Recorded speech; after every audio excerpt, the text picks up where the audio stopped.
Uncle, it looks like the plane you're going to take with that lady is going to catch fire. You better not get on that plane. Startled by Reese's sudden statement, both me and my husband exclaimed in surprise. What? Our voices filled with astonishment, especially me. I was shocked for more than one reason. Thinking about it, the reason quickly became clear. Unforgivable. The thought of him betraying me? Going on a trip for an affair? Despite the warning to better not get on that plane, Lex headed to the airport. So I decided to start my own revenge drama. My name is Ashlyn, a homemaker in my 30s. I live with my husband, Lex. We are a dual-income couple and often away from home, but on our days off, we usually relax at home. However, Lex has been acting a bit strange lately. His return home has become much later than before. On weekends, he often leaves. It's for work. He started to be away for days on business trips.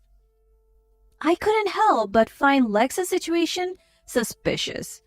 But there was no definitive proof, and I was afraid to point out Lex's actions and unnecessarily cause trouble. So today, like always, I turn a blind eye to Lex's selfish behavior and somehow maintain our marriage. Then one day, a little guest visited our house. It was Reese, my brother's daughter, my niece. My brother and his family live nearby, and we often eat together or go shopping, maintaining a close relationship. I have watched over Reese since she was a baby, often went to my brother's house to hold her, so Reese is very attached to me. One day, my brother and his wife couldn't manage, and as I was off from work, Reese came over to spend the day with me. Auntie, let's play. You know, I want to play with dolls. As soon as she saw me, her face lit up with a smile, begging to play. She was adorable. Then I'm counting on you today. I'll leave it to me. I'll call if anything comes up. After I said that, my brother smiled relieved. Then I took Reese home and spent a fulfilling time playing with dolls, baking with the ingredients I had prepared, and more. In the middle of this, the door opened. Stop the noise. What's all the fuss about? It's my day off and now I'm awake. Lex emerged from his room, grumbling these words. Not realizing Reese was there, he glared at me and let out a heavy sigh.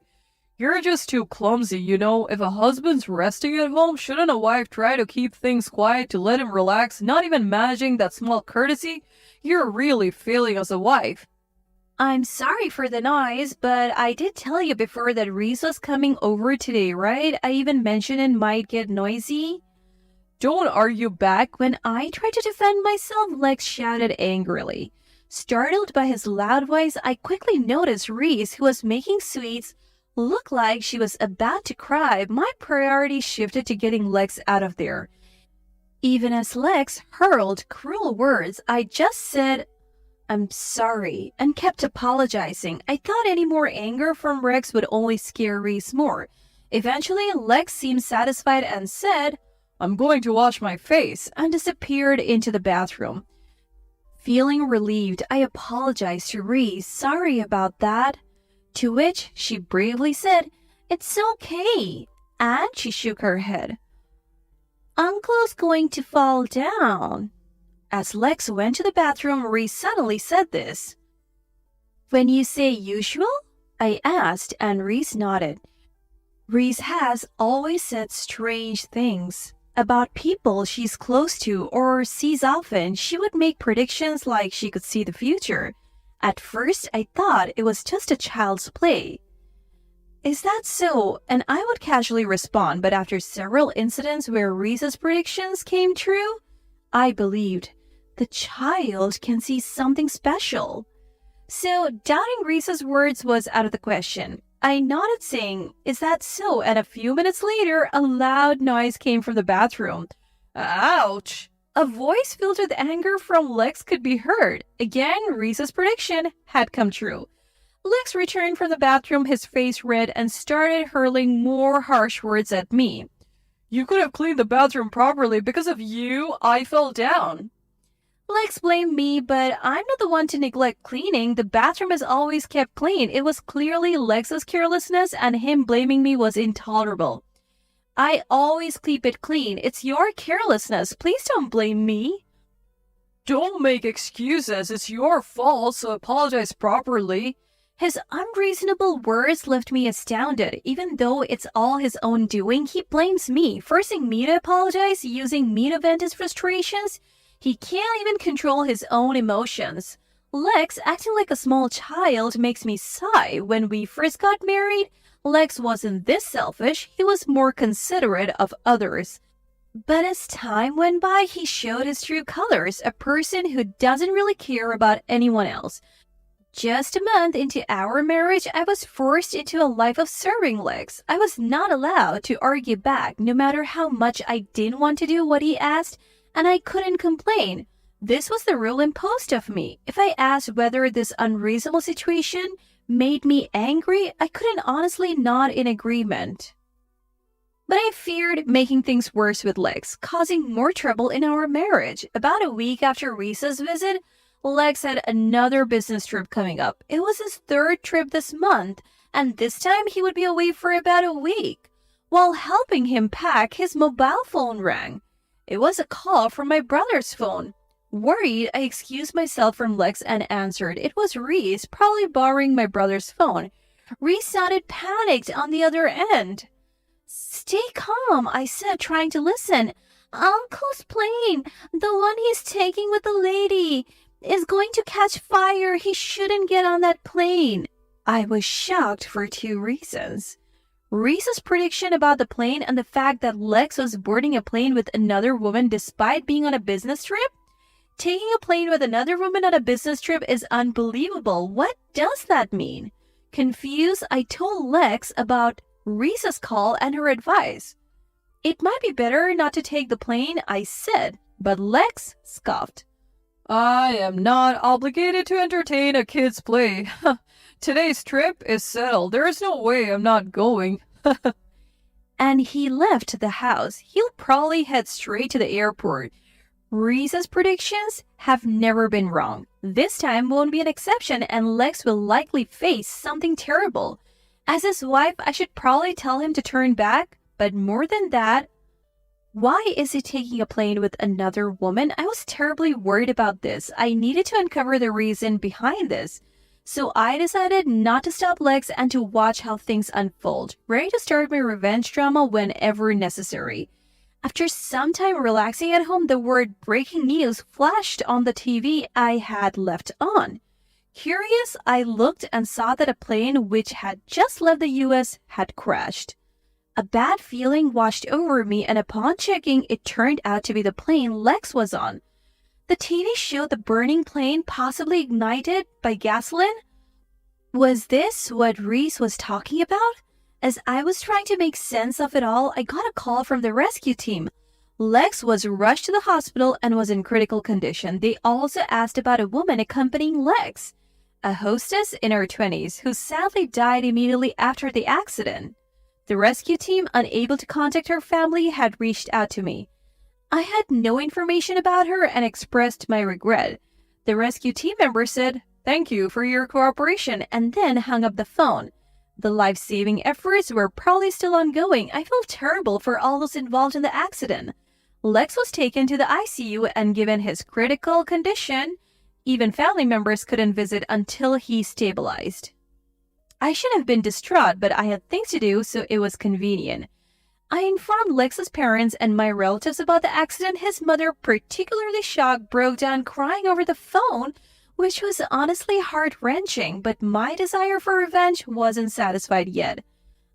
I felt I had to make him regret surviving, to drop him into a deeper hell. I couldn't forgive Lex, who treated me like a servant while indulging in affairs and infidelity. A few days later, the hospital called to say Lex had regained consciousness. His condition was improving, and he was soon moved to a general ward. Resolved, I decided to visit him. When I went to the hospital and mentioned Lex's name, "The one from that accident," I was looked upon with pity by the nurse. Since then, I have been following the news regularly. It seems that crash was a major disaster with many lives lost. In the midst of it all, I sensed a remarkable will to live in Lex, who had narrowly escaped death. Guided by a nurse, I entered his room to find him asleep, connected to numerous IV drips. According to the nurse, he has been diligently doing rehabilitation every day, and after it's over, he falls asleep like this, exhausted. I had a chance to talk with Lex's doctor while he was asleep. The doctor explained that Lex had suffered severe burns all over his body during the accident and had also damaged his spine, resulting in the loss of sensation in his lower body. They said that no matter what treatment is done, the sensation in his lower body will not return. He can no longer walk, stand, or even go to the toilet on his own.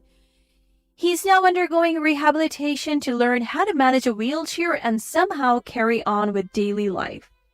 When Lex learned that he would never regain the sensation in his lower body, he looked utterly despairing about the future.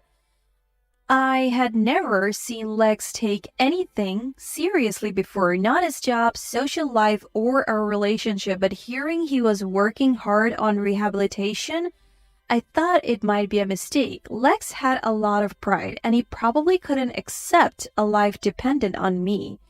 Now burdened with these after effects, Lex has no choice but to rely on others, no matter how hard he tries. But even understanding this, his stubborn refusal to rely on me made me smile inadvertently. The doctor provided me with information on home renovations, moving to a barrier-free house, and how to manage life with Lex's after effects. The more I read, the more I realized how challenging and complex Lex's condition was, and I felt a slight pity for him. But this situation was a result of his own actions. If he had heeded Reese's words and canceled the trip, all this could have been avoided. It wasn't even work-related. Prioritizing his life would have been the sensible choice. Then the woman he was with might not have lost her life. Due to Lex's misjudgment, a life was lost. And he is now burdened with severe consequences. I have come to painfully realize how important it is to trust and accept others' words. I'm grateful that I've always believed in Reese and listened to her, thinking I should thank Reese later. Lex groaned as he woke up. Ashlyn? Is that you, Ashlyn? You came? Seeing me, Lex smiled with relief and continued speaking. I've been lonely. Since you haven't visited much, thank you for coming. I can't offer you anything, but please stay for a while. This was a completely different attitude from the Lex who belittled me and treated me like a servant. I almost thought he lost his memory after the accident, but Lex's next words snapped me back to reality. Did the doctor tell you my lower body is paralyzed? The hospital life is hell. I can't even take care of myself without a nurse's help. Being touched by complete strangers is unbearable. I would much prefer you. I want to get out of here and go home as soon as possible. Lex's pride made him despise even the necessary nursing care. I felt it was incredibly insensitive of him to say such things about the nurses who were helping him. Lex continued with his self-centered words. I know I'm like this, but with you, I feel I can keep living, so let's support each other as a couple from now on. Support each other? As far as I remember, we never supported each other as a couple. Lex always left home matters to me and went out on his own. I overlooked it, thinking it was due to work, but infidelity is a different story. It's a betrayal. The more I spoke with Lex, the more anger rose within me. I was overwhelmed with the feeling that I shouldn't forgive this man, and instinctively I felt I had to bring him down completely to make sure he would never be so arrogant again. Oblivious to my thoughts, maybe we should move. Or living with my parents might be a good idea. Lex was still dreaming, so I decided to wake him up to reality. Sorry, but I have no intention of taking care of you. Lex was shocked by my statement. What? He said, and trembling with shock, he began to desperately plead. Don't joke like that. I truly believed he would accept me, help me. Hearing such a joke hurts. It's no joke. Let's get a divorce. I can't stand the thought of being your wife after the way you've treated me and your infidelity, let alone take care of you. Lex then started to panic. But that's too harsh, isn't it? Look at me. I'm paralyzed. I can't live alone like this. I need you. Please don't abandon me. You're my only hope. Tears welled up in Lex's eyes, showing he was serious about trying to keep me by his side. Lex had never seriously faced me before. Instead, when I tried to engage, he would dismiss it as troublesome and avoid any meaningful discussions as a couple. Now he was asking for a talk and trying to ensure his self-preservation, but this wasn't for my sake or to work on our marriage. It was merely Lex's selfish desire to continue living comfortably, expecting me to remain his servant. There was no obligation on my part to comply with his whims, and doing so would bring me no benefit. The old me, who loved Lex despite his flaws and wanted to work on our marriage, might have listened and struggled with his words. Perhaps now, by accepting Lex, we could lead a slightly better life than before, though not as a truly supportive couple. Lex, with his high self-esteem, would probably find work and try to support himself even in the state. If there was a chance to start over, it was now. Otherwise, that opportunity might never come again. Cutting Lex off would mean the end of our relationship. He would lose his support and likely suffer. If I abandoned him now, I might be leaving a person to struggle alone. It was a significant decision, both as a person and as Lex's wife. However, I had no intention of going back. My love had faded, and my trust in Lex was gone. Accepting him now might mean a short period of decent communication and a semblance of marital life. But I was tired of being treated as a servant for so long. I couldn't bear the thought of doing more for Lex. But please, reconsider. I can't do anything without you. Look at me. I can't even walk or stand. Don't leave me alone like this. Lex's tone was desperate, understanding that losing me now meant his end. He was frantically trying to keep me there, but I had made up my mind. I'm sorry. I can't continue with you. Please give up, I said, standing up to leave. Lex tried to stop me. Wait, let's talk. But I left the room without listening to him. Soon after, our divorce was finalized. A mutual acquaintance of Lex and me who happened to know about Lex's affair learned about his accident and testified in court, which helped the case move in my favor. Lex pleaded until the end, crying, I don't want to separate. But I was so repulsed by him that I felt only disgust and didn't listen to any of his words. Though not a large amount, I was able to claim a considerable sum in compensation. However, after the accident, Lex quit his job and switched to a company that hires people with disabilities, leading to a significant reduction in his salary. His current income is barely enough to cover the compensation payments, and he's struggling to maintain a decent living. My former in-laws, upon discovering the affair, disowned Lex, leaving him wheelchair-bound and alone. I hope he manages to live strongly on his own from now on. As for me, post-divorce, I'm living a relatively happy life. My brother and his wife, concerned about me being suddenly single, often visit with Reese, sparing me any loneliness. Auntie, let's play! Reese's words were the catalyst that woke me up. I am so grateful to her and want to continue being a dependable aunt.